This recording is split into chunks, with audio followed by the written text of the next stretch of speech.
for the day is Raya from CFA Institute, and I'm sure we'll have a good learning session. So over to you, Raya. Thank you, Grace. Good evening, everyone, and a very warm welcome to today's webinar titled Why CFA Societies Matter for Careers, Community, and Ethics. My name is Raya Zabalawi. I'm a Senior Manager for Society Relations in the Middle East and Africa region at CFA Institute. I'm delighted to be your moderator for this session. So today's webinar marks the final episode in our Pan-African series leading up to the Africa Investment Conference, which is taking place in Nairobi on the 10th and 11th of December. The conference is hosted by CFA Society East Africa in collaboration with CFA Societies Egypt, Ghana, Mauritius, Nigeria, and South Africa. And it will bring together charter holders, institutional investors, policymakers, candidates, and other partners from across the continent, all under the theme, Africa, Investing in Africa, Solutions to Challenges. This series of pre-conference webinars was designed to build momentum toward the conference, to spotlight the collective strength of CFA societies across Africa, and to celebrate the vital role they play in shaping the investment profession and community. As we all know, the power of the society network lies in its people, in members who drive change, uphold ethics, and build connections that advance the investment industry in their local markets. In today's session, we'll focus on how societies deliver real, tangible member value, how they are supporting career development, fostering community, and reinforcing ethics as the foundation of trust in the investment profession. You will hear from our colleagues at CFA Institute, who lead global work in these areas, and from one of our esteemed society leaders, who is at the forefront of member engagement in Africa. At any time during the webinar, if you have any questions, please feel free to post them using the Q&A feature, and we will address them when we get to the Q&A segment. So moving on to speakers, I'm thrilled to be joined by three exceptional speakers today, starting with Dr. Jeevita Matadeen, who is a senior lecturer at the University of Mauritius and a member of the Monetary Policy Committee, who also leads impactful member and candidate initiatives at CFA Society Mauritius. We also have Andrew Crain, Director of Ethics and Professional Standards at CFA Institute, who brings over 30 years of experience in financial markets, compliance, and regulatory leadership. And last but not least, we have Selma Laklai, Director of Member Value at CFA Institute, who leads the global membership value proposition, supporting more than 200,000 charter holders and members worldwide. Thank you all for joining us. I'm very excited for the discussion.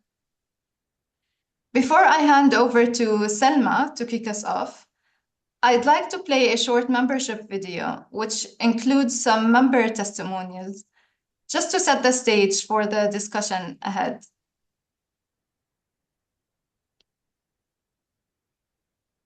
So please bear with me. My name is Sandra Cafazzo.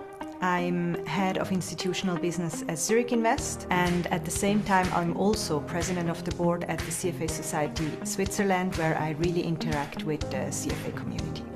So there are different elements that really attracted me towards the CFA certification. One is definitely the global recognition and the very clear standard. It's the breadth and the depth of the knowledge that you gain. And in hindsight, I didn't realize that back then, it goes beyond just the 3 letters and doing the exams. It's really about the community that you engage upon afterwards, the network that you have access to, the continued learning, because it's a learning process throughout your career that CFA and the CFA Societies really support and empower you to do. My name is Francisco Vasquez. I'm a CFA charter holder. I've been a charter holder since 2019. What I do is basically giving policy advice to governments around the world in regions like Africa, Latin America, Southeast Asia, on fiscal policy, how governments spend and how governments collect taxes. My name is Meera Shiva. I'm based in Chennai, India. I'm a CFA charter holder and I've been working in the Valley from 1995 to 2008. I started volunteering pretty much very early on, and this was a great way to meet fellow CFA charter holders. So it really gave a lot of practical knowledge. The CFA charter really gives me the knowledge and skills for me to succeed in my role and help me better connect with others in the investment community. My name is Wenfeng Zhou. I'm an ESG and climate consultant. I'm based in Toronto, Canada. As an ESG consultant, I've worked with some of the largest institutional investors, such as pension funds, investment managers, and help them integrate environmental, social, and governance factors into their investment processes. Lifelong learning is an essential element of joining the CFA community. 2 years ago, as part of my continuous learning journey, I also earned the CFA Institute's certificate in ESG investing, which helped me deepen my expertise and knowledge about the ESG industry.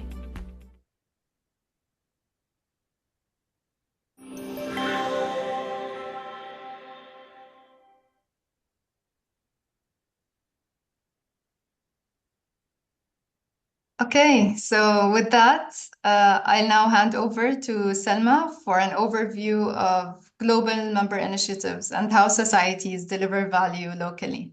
So Selma, over to you. Thank you, Raya. I'm delighted to be with you today, and I'll take the opportunity to talk to you about the membership strategy at CFA Institute. I'll touch on the member value proposition that we have globally at CFA Institute, but also the value that societies provide to our members. So the first thing that I'd like to talk about is the membership strategy, and just give you a little glance of what we're working towards at CFA Institute.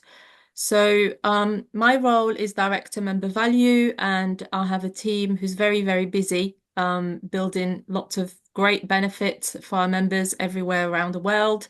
And as you can see there, it's the first pillar of the membership strategy, enhancing the member value for our charter holders. That's incredibly important for CFA Institute, and we are invested quite a lot of time and effort really improving that value proposition. So you'll see lots of things coming through in 2026, and I'll talk about that in a minute. The second pillar of our membership strategy is that we are planning to introduce a new non-voting membership class. And then the third pillar is more internal. It's around operational excellence, ensuring that we are customer-centric, data-driven, and utilizing AI and all the best tools to help us perform. We do have a large number of members. It's 200,000 members around the world. It's quite significant. And you can see there that we have 49,000 in EMEA, 116,000 in Americas, and 42,000 in APAC. And that's growing rapidly as well. Next slide, please. Thank you. This is just to say that the membership vision is really around two key things. It's, as you know, a really distinguished network, and the power is in the network. But when we think about membership, we think about the individual value that you get from it. So membership provides recognition, respect, a sense of belonging, and empowering individuals to realize their full potential out there. But there's also the collective side of it, which is a membership network that's large and representative of the industry, and really is our way of being able to disseminate our mission, ethical standards, education, and professional excellence out there. Next slide, thank you. There are several ways we deliver value at CFA Institute.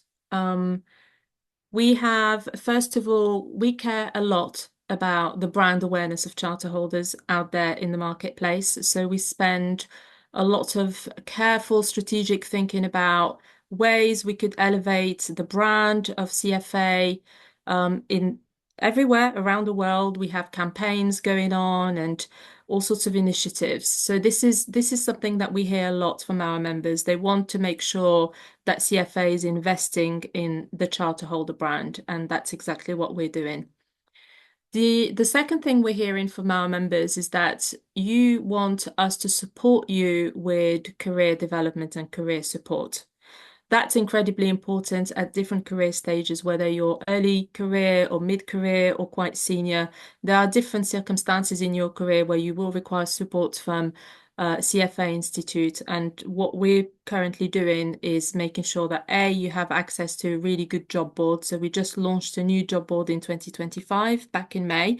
We used to have one, but we changed it. This one is much better. You'll find a much more targeted jobs, and it's powered by a really good platform.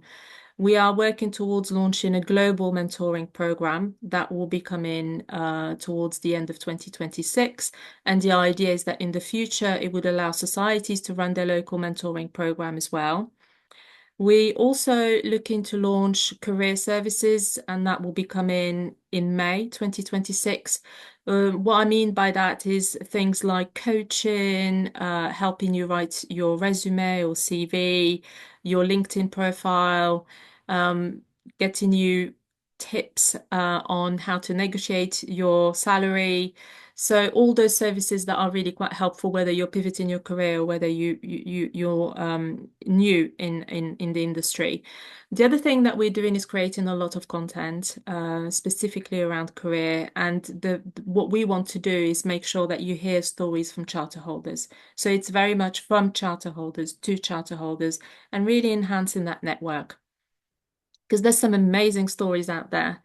So we are providing you with several tools and resources. You can find them in the member portal, things like data, alliances. You can find access to a lot of benefits in there. So I highly encourage you to log into the member portal and have a look.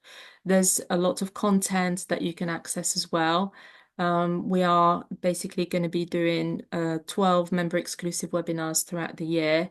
And really investing quite a lot in professional development. So refresher readings, practical skills modules, and we're working towards improving all of that. And then finally, the other thing to mention is that we've launched the Sustainable Investing Community. So please check it out if you're interested. And we also hosted our first conference since the pandemic, Live 2025. And we also revamping the member directory. So lots of things coming your way in 2026. Better member directory, better member portal, mentoring, and career services. Next slide, thank you. This is just a snapshot of the Charter Holder Value Campaign. I mentioned that elevating the brand of charter holders in the marketplace is something that we take seriously, that we invest in. We have an agency working with us, and these are some screenshots of the campaign itself. It's global, it's everywhere, so hopefully you'll recognize some of it. Now I'd like to talk about ways CFA societies deliver member value. So as you know, societies are different from each other because they're very much local and each market is different. So societies respond to their local need, but there are certain things that are common between them. So they all kind of like provide value that is consistent across the board in terms of like understanding the member needs. And there are certain things that are, you would find across all the societies. These are, first of all, local networking and charter ceremonies. So members have told us that local networking is incredibly important to them, and the societies are best placed to deliver that, of course. There's also locally relevant research and advocacy, as well as engaging local regulators and industry leaders. These are all things that also elevate the charter holder value out there, engaging with local regulators and industry leaders is incredibly important. There's also local career support and professional development. So although CFA Institute is providing a job board, you can get a local job board through your society. There are local initiatives that basically support you with your local job market. So check out your local society. And then, of course, there are local and member experts' contributions and insights. So these are either experts or charter holders in your area that have something really interesting to share. The societies reach out to those people and then they put them in front of you, and so that they can share their knowledge and insights. And then finally, raising awareness of ethics and standards. And Andrew will be talking to you about that later on.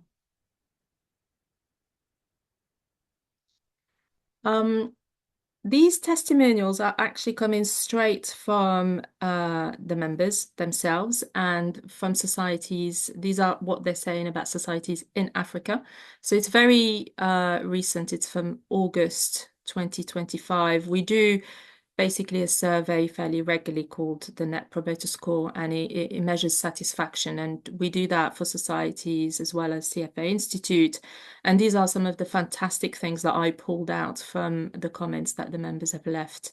Things that, like, I appreciate the society's advocacy for ethics and professional standards.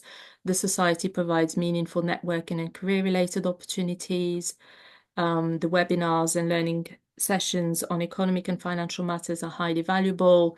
So these are all the things that societies really can provide you with, and it all comes down to supporting you with education, with networking, as well as your career. So yeah, as you can see, members are quite happy. Thank you, Salma, for this overview. I really like the testimonials. It just shows, the relevance of societies among members. So thank you for including that in the presentation. No If problem. I may ask, did you want to say something? No, I was just saying that it's a pleasure. Okay. So if I may ask a couple of follow-up questions. So you shared that CFA Institute has many global initiatives that aim to enhance the member value. From your experience, what's the best way for societies to localize these offerings and to make them more meaningful and relevant for members in their markets? Yeah. I think the best way for societies to make initiatives truly meaningful is to localize them through a deep understanding of their members and market. So it starts with listening to local voices and using member data to really shape priorities. There's, of course, other things that can be considered as well, like partnerships with universities, regulators, employers, industry associations. All of that is going to help build credibility and elevate the charter holders in the marketplace. Societies also can make offerings more relevant by using local speakers and focusing on topics that are particularly, that reflect regional realities. And that could be through like panels or fireside chats or networking events. And then also there's empowering volunteers to really champion initiatives and getting members to be involved with the society. So I guess it's a call out for members today as well to really reach out to their society, get involved and volunteer, because that's what will make your society successful. And then finally, something that's really important that we hear a lot from members is they want support with their career. So and that's really quite important. So that could be through employer access, career-focused events, or ensuring that the society delivers value that resonates really true with the market need, because every market is different, particularly when it comes to employment. Yeah, that's very helpful. And I know sitting, at CFA Institute, we come across and learn about so many successful initiatives that societies are delivering globally. And we can't capture them all on this webinar, but could you perhaps share a few examples of some successful initiatives that societies are doing to deliver tangible member value? Yeah, of course. I mean, they are all different. That's the first thing I would say, and they all have different approaches, and they respond to their market. Some of it is educational, some of it is related to, a bit more fun. So I'll give you different examples. So for instance, the CFA Society San Diego, they organize quarterly book clubs, quarterly women's networking events. They have an annual golf outing as well. And some of these events are sponsored as well. So I highly recommend that if for members, if they work for an organization that they think could be supporting their local society through sponsorship to support with that as well, because that's a really good way of volunteering and supporting. CFA Society France has a fantastic WhatsApp group which is actually a running club, and it's hugely successful. They have like hundreds of members part of that WhatsApp group. CFA Society Emirates have a very successful women's club to empower women in finance. They also did research on their members, and they picked up on the fact that their members wanted a lot more soft skills. So things like, for instance, dealing with difficult conversations, and things like that. So they basically providing that content to their members. They also have great relationships with regulators and employers in their market. In Portugal, they have realized that 20% of their membership are actually expats, so that they're not Portuguese. They're members who came from different countries, and on the back of that, they've set up a community group which is all about helping those members integrate in Portugal. So, for instance, one of the things they're looking to do is provide Portuguese lessons. And then there are other things like, for instance, partnerships where CFA Institute, for instance, has published a report called The Capital Formation in Africa, a case for private market. And that report covers 11 African countries. And this kind of research uses society contributions to shape discussion and propose solutions in the region. So again, that's another way of seeing that the societies are delivering value.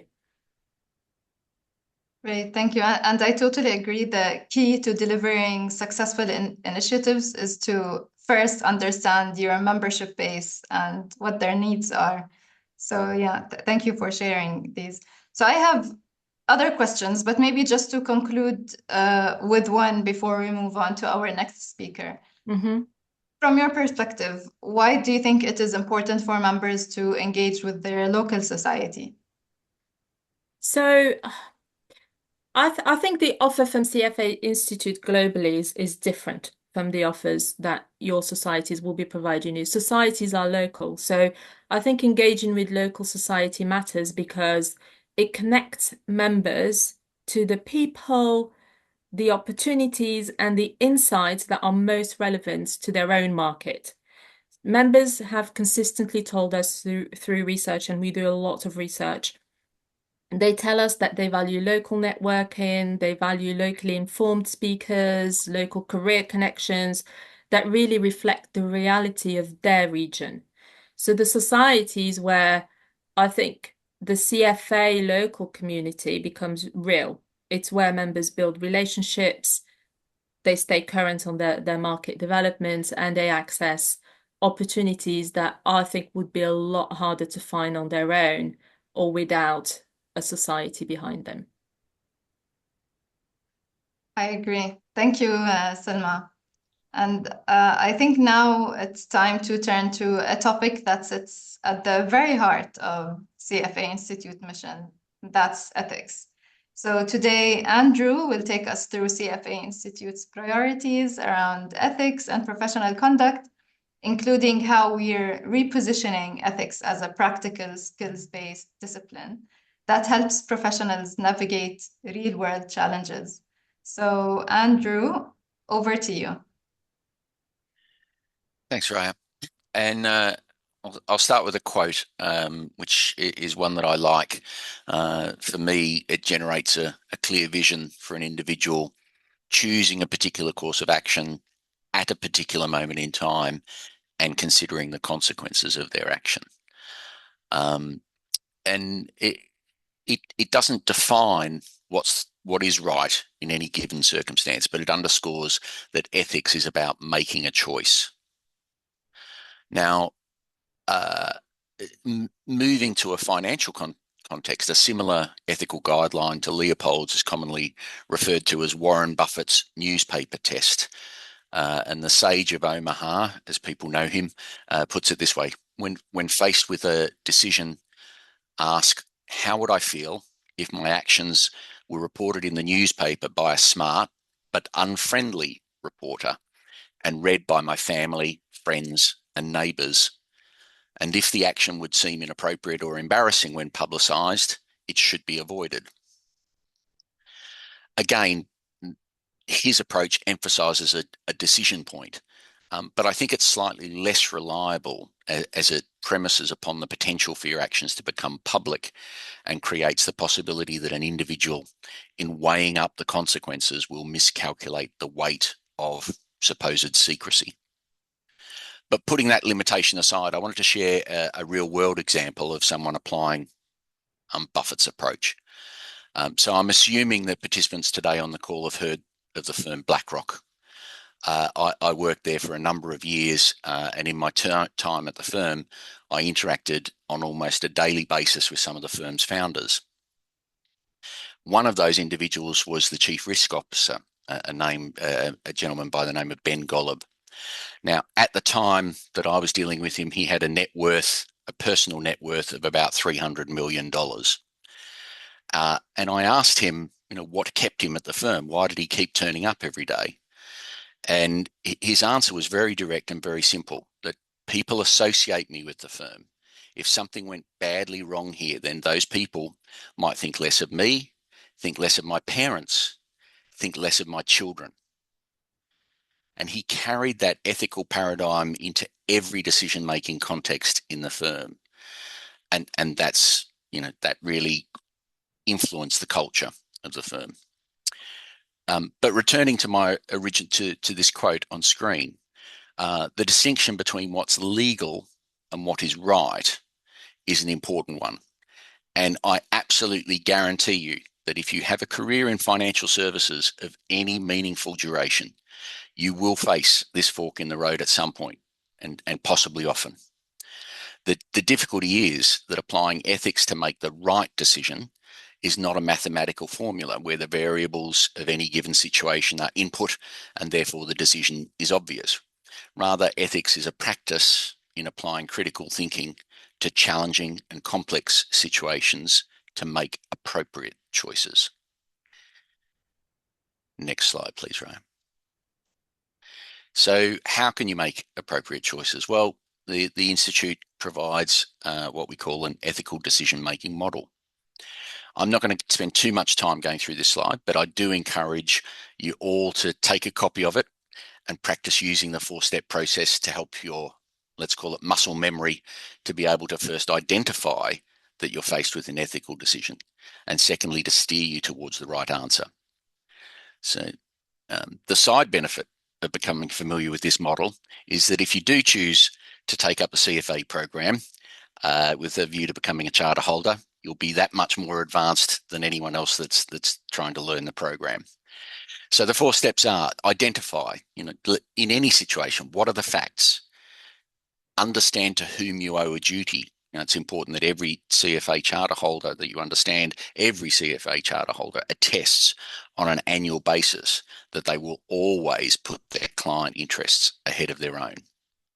Are there other conflicts of interest? And these may not always be obvious. And as financial markets get into a lot more moving away from public markets into private markets, again, those conflicts of interest can be subtle and hard to identify. Second phase, consider. So do you have enough information? It's your decision, but you aren't alone. Can you get perspectives from others? What are the alternative actions? Sometimes being ethical is choosing the least bad action. And then you act. So this is the decision-making point. Or is it? Sometimes the right answer may be for you to escalate the issue and not make a decision yourself. This may sound like abdicating responsibility, but sometimes in the heat of the moment, being that person that calls out the issue and says it should be elevated could be by far the most difficult choice to make. And then reflect. Congratulations, you took the right decision and you survived. How can you apply this to future decision points? Were the relevant principles obvious to you? Was there information or input that you would have liked to have had that you didn't? How could you get that next time? And were there other alternatives that you hadn't considered? So again, I just underscore, this is an easy model to apply, but it does take practice. So I recommend that people engage with that. Next slide, please, Raya. Okay, so I've put out 4 C's. So in terms of priorities for ethics at the CFA Institute, I'll run through them relatively quickly. Curriculum. So the Institute, in delivering its learning programs, is continually considering how to improve the breadth and depth of content. Different courses are coming up. You've seen that in the way we've scaled to focus a lot more on private markets in recent times. So as we scale that content and delivery mechanisms and assisting candidates to apply their knowledge, clearly ethics is and will remain a core component of the CFA program. But how we teach it and how we can test that learning can evolve. Also, the increasing use of AI in all areas of finance and investing necessitates looking at how the use cases of AI change where and how decisions are made in investment workflows, and ensuring that ethics remains central to that decision making. Under content, I've mentioned case studies, and we see those as the lifeblood of helping people to continue to flex that ethical muscle. I find using actual events is the most impactful way of learning. Now, societies can and do help in 2 ways here. Firstly, they're a source of experienced individuals to help draft and review case studies. And secondly, they can bring forward local examples of unethical situations so that case studies resonate better with a local audience. Under codes, now I've already mentioned, but I'll stress again, all charter holders and candidates must adhere to the CFA Institute Code of Ethics and Standards of Professional Conduct. We call them Code and Standards. The Code and Standards were refreshed at the end of 2024 with several changes made, and amongst them was to underscore that conflicts of interest should be avoided where possible, not simply disclosed. Now, another of our codes, the Asset Manager Code, or AMC, takes the Code and Standards and converts it into a voluntary rather than mandatory code, but that it applies to firms so they can claim compliance with the code rather than individuals. Now, approximately 1,100 firms globally currently claim compliance with the AMC, but we want to expand that take-up.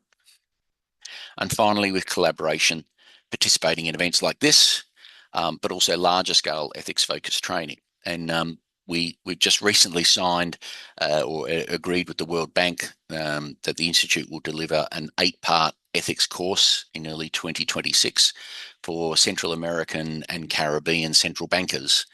And we'd certainly be open to working with other international financial institutions to deliver that regional sort of training. Another important initiative the societies can use and evolve to suit their circumstances are ethics challenges.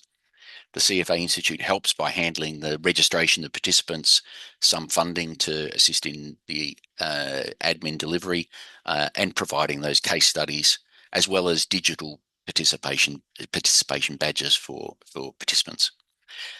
Often these are targeted at universities, but society neighbours, Nigeria and Ghana, okay, I recognise I skipped 2 whole countries there, no offence to Togo and Benin, work together to target an ethics challenge that, rather than at universities, is targeting market participants that are not CFA charter holders. Thanks, Raya. Back to you. Thank you, Andrew. And I think covering in detail these 4 C's would require like a whole webinar, but I'd like to stop here and just ask a couple of more questions for you to elaborate, please. So Sure, under curriculum, you mentioned ethics being repositioned within the CFA program as a skills-based discipline. Why is ethics particularly well suited to this type of learning? sure. Well, as I already noted, ethics it's a practice, rather than a fixed formula. But I think it goes back to the adage of give a man a fish and you feed him for a day, teach a man to fish and you feed him for life. Now, I'm sure that carries across at least to Mauritius as a small island nation, but I hope it does so across broader Africa. But certainly making the wrong decision may turn on the amount of pressure an individual is feeling and their confidence in using the tools at their disposal in that specific moment. So if the CFA Institute only provides the knowledge, then it's like serving a fish. But providing the opportunities to practice with the EDM framework through real-world scenarios and applying the skills to real-world situation actually teaches them to fish. And I'll pause for a second and go, I still remember my really first important ethical decision in the workplace. So I'm very old, as people can get. I was a trader in fixed income products in the 1990s. That's giving my age away somewhat. I worked for a European bank, and I was actually a proprietary trader. So I was using the bank's capital to gamble on the markets, let's say. And the head of the country came to me and said, Andrew, we love you. You make good money, but your profitability is very volatile. It would be much better if you made a little less money, but you made it consistently. So rather than having days where you lost money, if you could just make money every day, that would be great.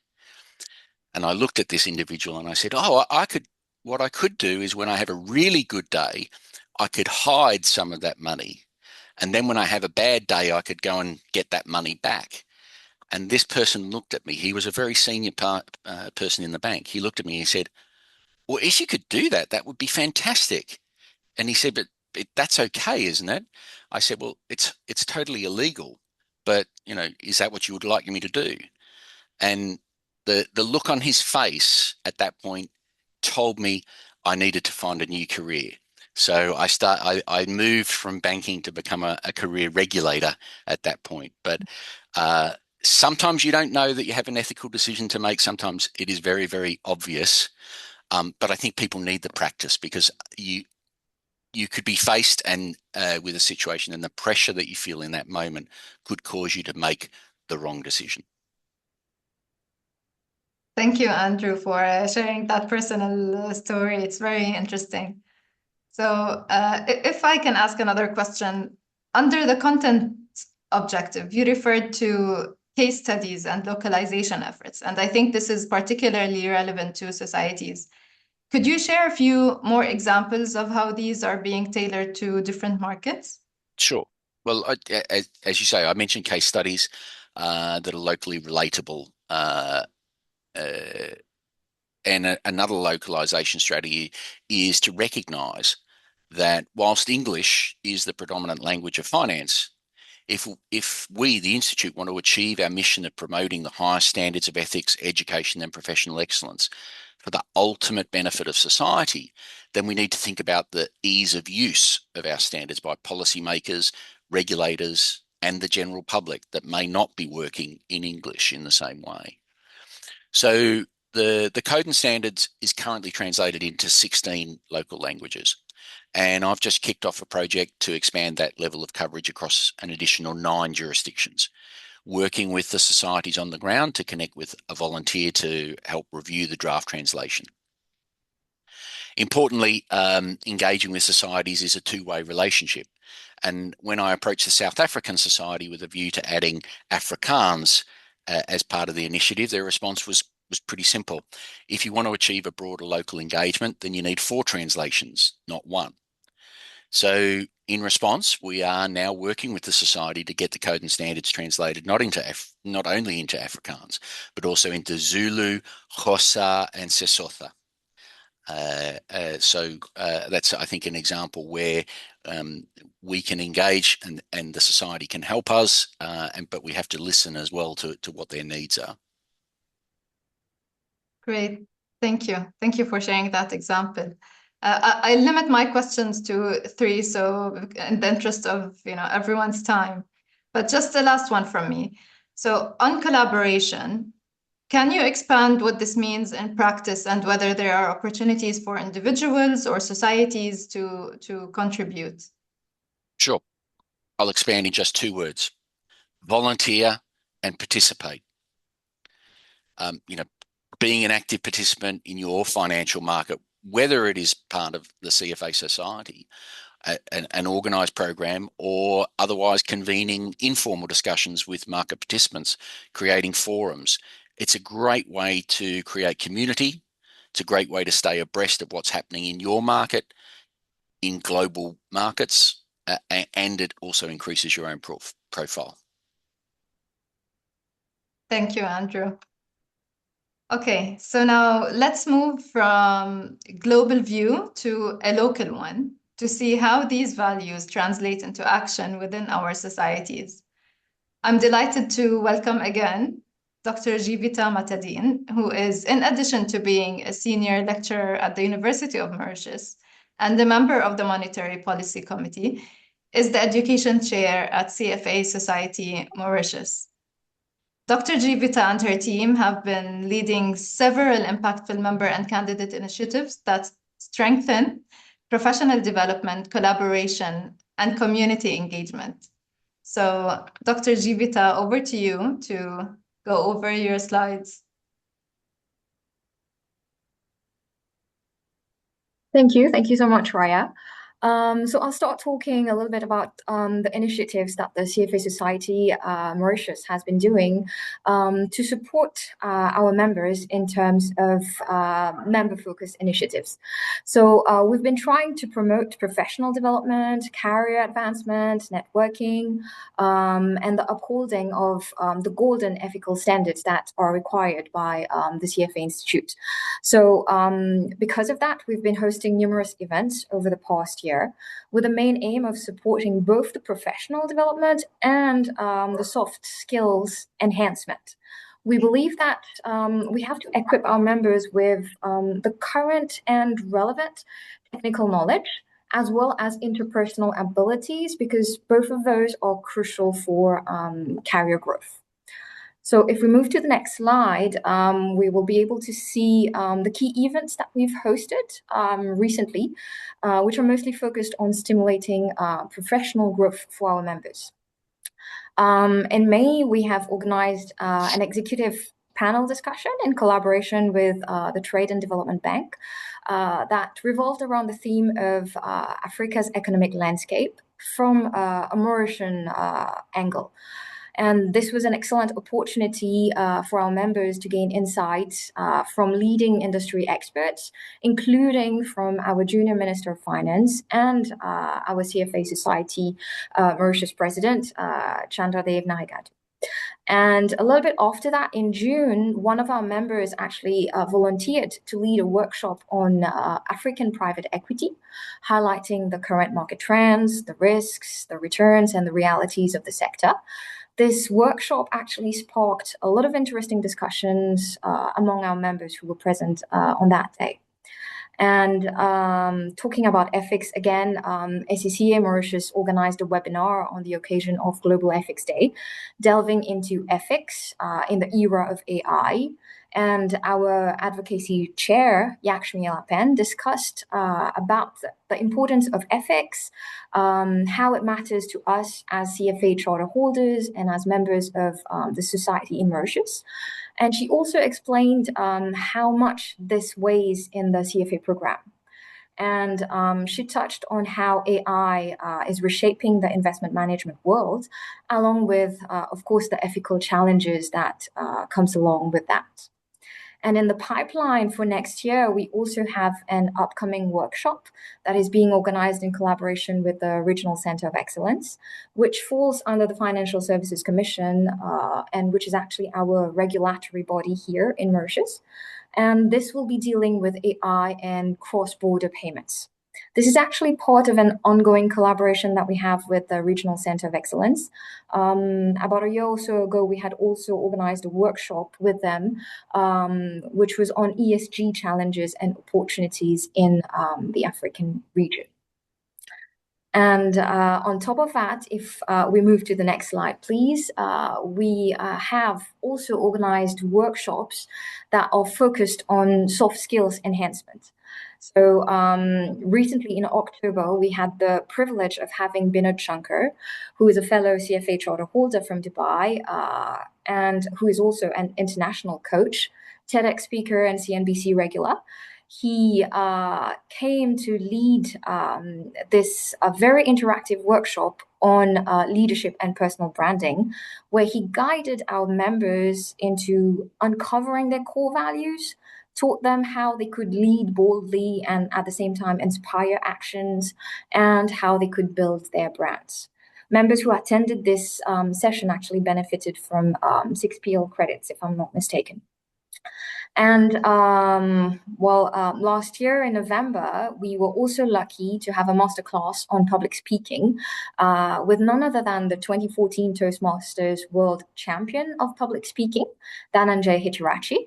This event was organized with the Financial Toastmasters of Mauritius, and it was actually a very dynamic and engaging session that was focused on how we can refine delivery and how we can master the art of persuasive communication. And next slide, please. Last but not the least, we also have a number of memorandum of understandings that are under discussion, which are all expected to have a positive impact on our members. So the MOU with ACCA Mauritius has already been signed, but that with the Corporate Governance Institute and the Ministry of Financial Services and Good Governance are still in their final stages of discussion. So with the ACCA, we believe that we will be able to organize shared events, which is tantamount to not only more frequent learning opportunities at lower costs, but also the possibility of learning from the expertise of a diverse and yet complementary panel of experts. So on top of that, our members will also be able to sharpen their accounting skills, which definitely is an added value. We have Didier, actually, a board member who's also ACCA qualified. He's updated all of our accounts recently, and we were all in awe. So just saying, this accounting skill is definitely a plus. This collaboration will also ensure that we have a unified voice, which is going to add a greater weight in a way if we want to accelerate changes and maybe provide our views more effectively in terms of regulations and standards. As for the MOU with the Corporate Governance Institute, we understand that the CFA members' roles are more finance and investment centric, while that of the corporate governance ones are more governance centric. But as charter holders will eventually move to executive and board positions, we believe that this governance knowledge is going to become more and more critical. So this is an important way to allow our members to network with people who are outside the investment sphere, but nonetheless somehow related to our line of work, whether that's before we do our job or after we've done our jobs. And with regards to the MOU with the Ministry of Financial Services and Good Governance, we plan to use this as a springboard to promote the Code of Ethics and Standards of Professional Conduct, which ultimately will benefit the investment community at large. And we think that this will create a lot of opportunities for our members to provide their views again on regulations and standards related to finance and investment in Mauritius. And the next slide is going to show how we're collaborating regionally, again with the aim of enhancing our member values. And I believe the upcoming Africa Investment Conference in December is an excellent example of that. It brings together investment professionals, policy experts, and industry experts from across the region. There is no doubt that this event is going to help elevate members' understanding of the region's investment ecosystem, and it will definitely be a professional advantage to gain insights on the trends, developments, and opportunities within Africa. Besides, with an event of that scale, of course, networking is going to be promoted across the entire region, therefore unlocking doors for potential collaborations and even cross-border job mobility, maybe. And another regional collaboration that is underway is the MOU with the Tony Elumelu Foundation. This is one of Africa's largest entrepreneurship and economic empowerment foundations. And through this collaboration, there will be a lot of opportunities for our members to mentor African entrepreneurs, whereby they will be able to themselves build their leadership and coaching skills, and at the same time gain exposure to real business challenges in Africa. So this will help our members to acquire a credential that will help distinguish them from others as well. And this could be particularly useful for our younger members. Moreover, I think that this collaboration will also help raise the visibility of our members as leaders, and also at the same time give a boost to the recognition of the charter and the trust in the designation. So that's about it with respect to our initiatives, at least the most recent ones. Thank you, Raya. Thank you, Dr. Jeevita. This is amazing. And, it always inspires us to see how societies continue to build a thriving professional community and, supporting the next generation of finance leaders. Thank you for that. I'd love to ask a follow-up questions before we open up to questions from the audience. And then if there's time, I have a long list as well. I'm happy to go over other questions. I know that the colleagues Salma and Andrew touched on, how members can engage more actively with the societies. But I'd like to hear it from your perspective. And maybe what would you say are the key benefits of getting involved with societies?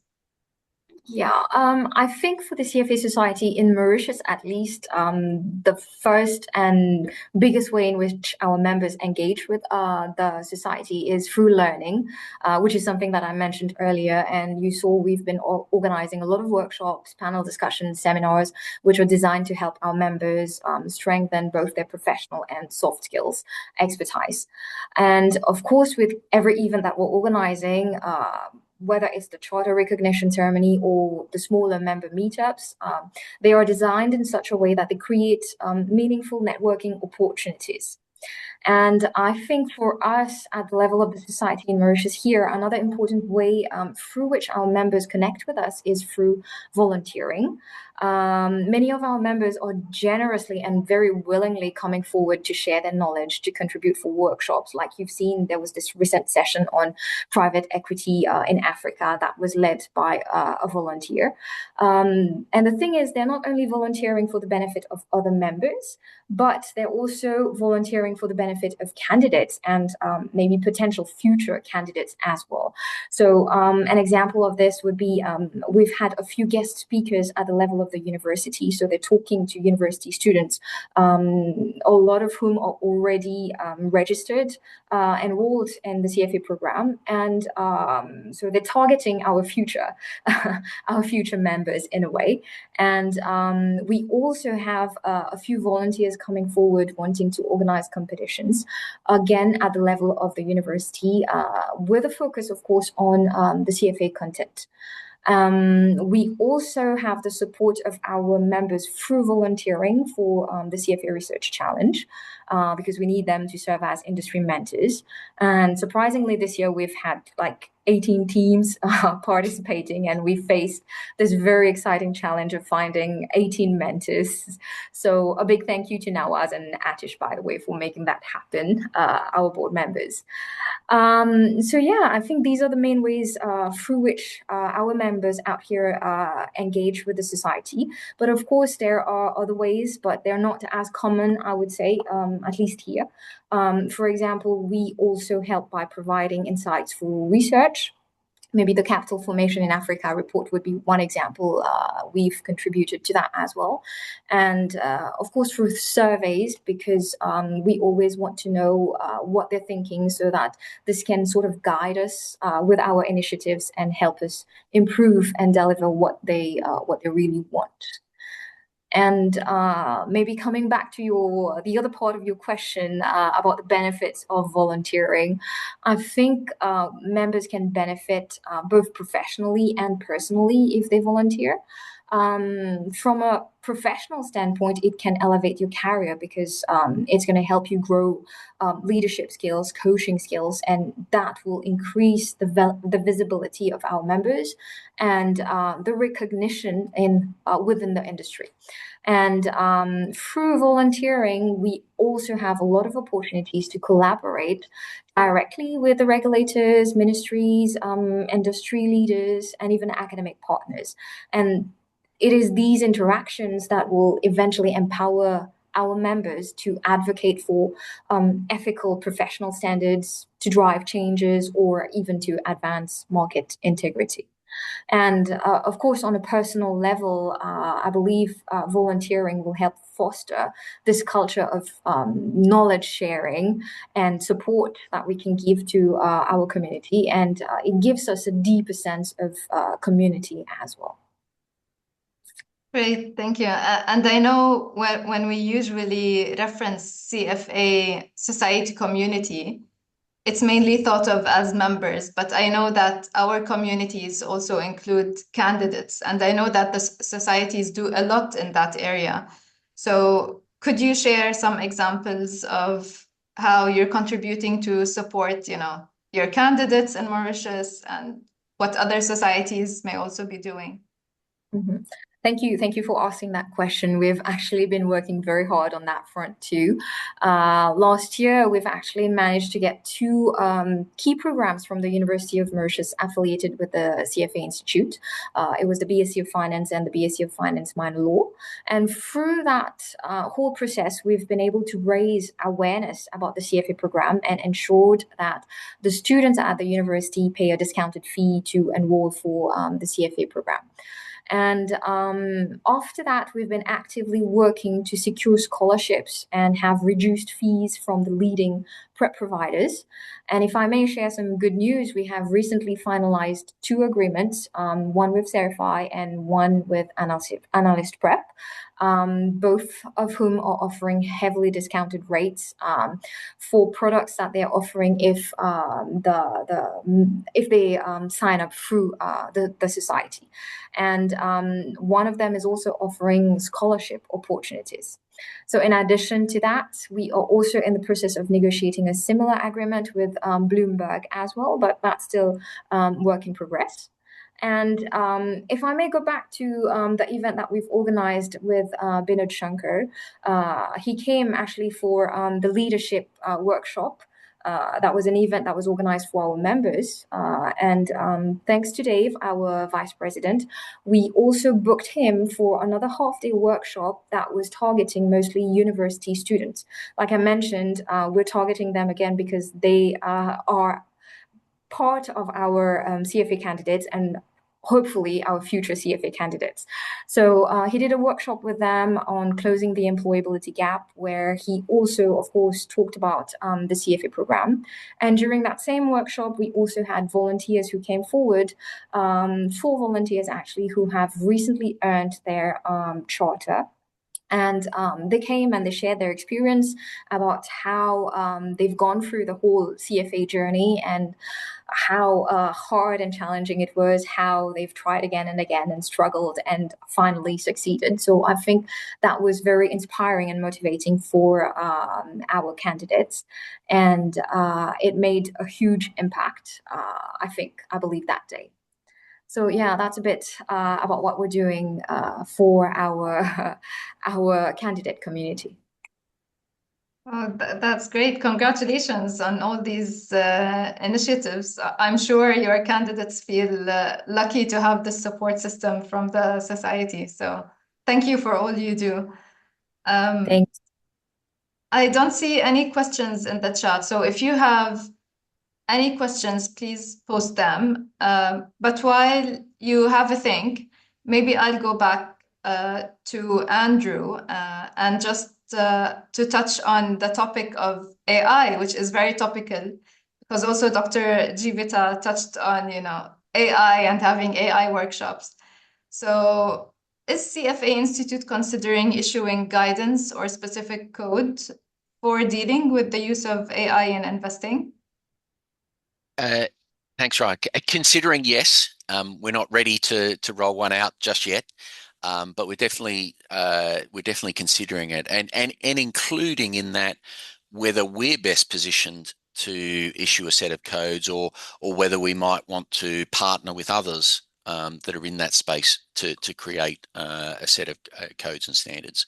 I mean, realistically, to issue a meaningful code, you need to be recognised as an authority on the subject, and we're certainly doing the groundwork in that space. So if I can make a plug, last week the CFA Institute released a new report called AI in Asset Management Tools, Applications and Frontiers. There's a lot in there that provides guidance to investment professionals on the expanding role of artificial intelligence in portfolio management, in risk analysis and in trading. And it underscores the Institute's view that whilst technology expands analytical capabilities, successful adoption still requires human insight, it requires ethical responsibility in it, and it requires professional judgment at the core of the investment decision-making process. So if participants are keen to check out, that is freely available on the CFA Institute website. So watch this space for a code of ethics in AI, Raya. Maybe in the future, but not the very near future. Okay, thank you for that. This is helpful, and maybe we can also do a plug, since we're all here, on the new research publication from CFA Institute on AI and asset management. So if that's an area of interest to you all, the audience, please feel free to check it out on our Research and Policy Center. I don't see any new questions in the chat. I don't know if, our speakers, you have any questions or any final thoughts before we conclude? I've got a question for Dr. Jeevita. Just in terms of how much and how successful is the Mauritius Society in engaging with other African societies? I know that the seminars coming up and Africa for Africa. So I wonder how much you collaborate with other societies. I would say that we are now starting to collaborate a little bit more with the society. So we have collaborations in terms of research as well going on with them. But I think this is something that we can work harder on. So we are collaborating more now thanks to the conference that is coming up. But you are right. This is an area that we have to explore more, because I think we can help out each other in one way. There was, like I was mentioning earlier, we have a high number of participants for the research challenge, and we were also thinking about potentially, if we don't find enough volunteers from our end, maybe collaborating with other African societies to help out each other. So yes, this is an area that we have to dive deeper in and ensure we collaborate more, because it will definitely be beneficial.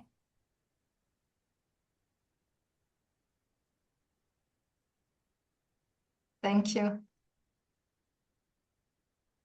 Okay, on that note, I think we're good to conclude. Thank you all for tuning in, and we hope we'll see you in Nairobi on the 10th and 11th.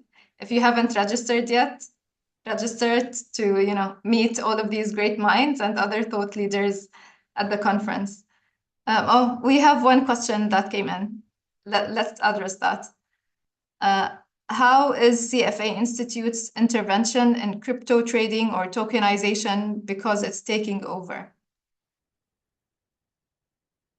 I'm happy to give it a little bit there, a little plug. It's within research and advocacy, not specifically ethics, but there will be ongoing work around particularly tokenization, and there is a lot of advocacy with regulators as they're looking as well at the topic of tokenization. And you see in the press these days, people are saying everything will be tokenized in the next 12 months. I'm not sure that will be the pace, but certainly we're working and engaging with regulators on tokenization as being a real thing and a force potentially for markets like Africa to be able to move their markets forward.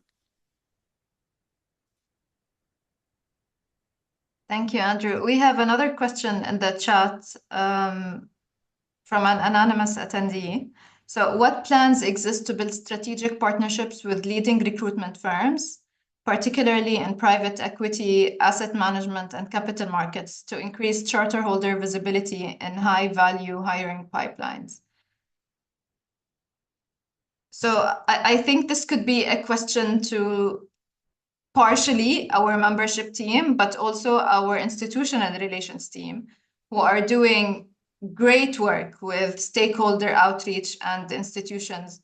So my suggestion, I don't know if Salma has anything to add from the job and career perspective of members, but my suggestion would be to reach out to your local society, as they work closely with our institutional relations team on a market development plan. So if you have any ideas on outreach, I'm happy, the teams can take them into consideration. But Selma, I don't know if you have anything to add from No, I think you're correct, Raya. That would be the work that the business development team does, which is working with employers all around the world. And the work that they do is significant. So they host a lot of roundtables, and they constantly influence. So I think I don't know if it's possible, but it will be good to go back to this member and then put an answer in the chat. I don't know if we could do that post-webinar, but we can certainly find out from the BD colleagues and articulate a response properly, because that's really important.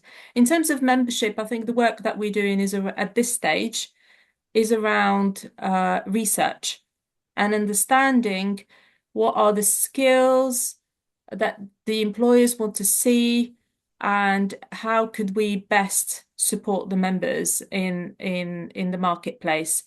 And a lot of what we're hearing is soft skills, networking, AI. So yeah, that's what we're hearing from employers. But obviously that depends on the market. And we only just beginning that research. So yeah, it's just the beginning of the story. Thank you, Selma. Another question came in.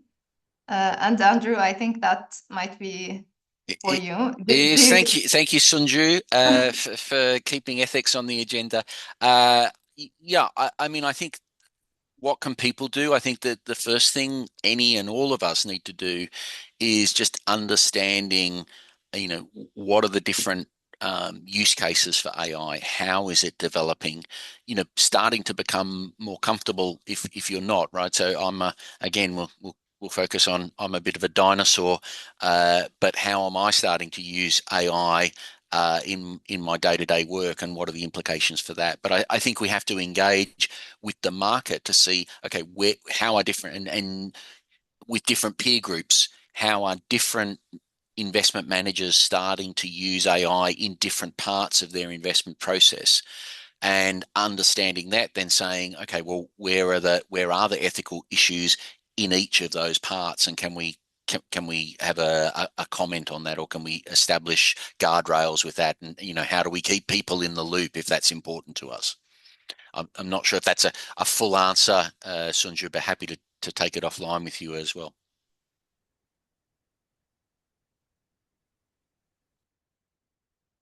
Okay, thank you all for your engagement. I'll give it just a few seconds, because the last time I said we were going to conclude, 3 questions came in. So let's see if we have any last minute questions.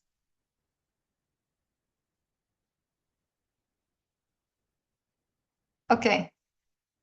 So thank you again for joining, and thank you to our speakers. Thank you also to the societies who are organizing, the Africa Investment Conference and hosting these webinars. So yeah, looking forward to seeing you all in Nairobi. Thank you, Raya. Thank you. Good luck with the conference. Thank you, Ryan.